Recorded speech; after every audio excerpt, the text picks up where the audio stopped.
You mentioned in terms of success principles, attitude, this business of attitude. Attitude. It takes in the way you think, the way you feel, and the way you act. I'd have a difficult time really explaining attitude right just in a conversation. I use a board in the seminar, and well, I did an attitude seminar last night. We spent 3 hours dealing with that one subject, you know. So to do it here in 3 minutes, I can do it. I haven't learned how yet. Okay. Let's put it that way. I recognize it's difficult because we talk. You have to have a winning attitude, though, Tom. Okay. In human relations, we talk about the toughest thing with managing people. The toughest thing to deal with is their attitude.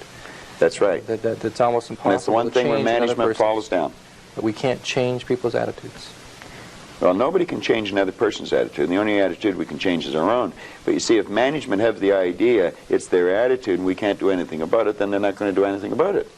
But if management arrive at the conclusion, yes, it is attitude, and let's teach the people something about attitude. Let's teach them something about themselves. Let's make them realize that they're worth something, that they're valuable, that the greatest resource we've got. Companies spend about 65% of every dollar that comes in goes back out on employees and wages and benefits, and yet management knows less about employees than anything else. They know more about the gadgets and the widgets than they do about the people.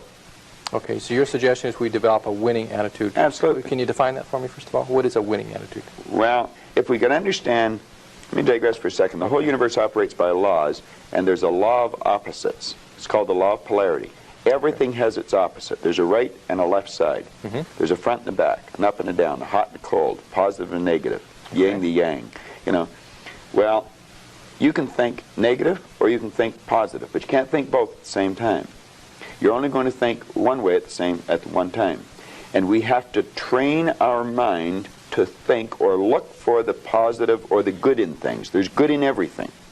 There's no such thing as no good. Car broke down on the way over to the station. There's something good about it. There's something good about it. Now, you may have to look to find out what it is. Okay. Yeah. But there's something good in everything.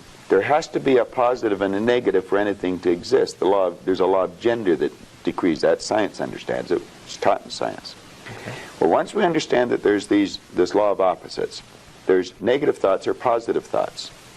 As the thought energy flows into our mind, we decide what we're going to think. Person's out at work, they can decide to think I can't find a job, but they can decide to think I can. If they're thinking I'm going to find one, then they'll start attracting a train of thought to them, figuring out how to find it. You really have to understand how your conscious and your subconscious mind works in relation to your body or your physical world to understand attitude.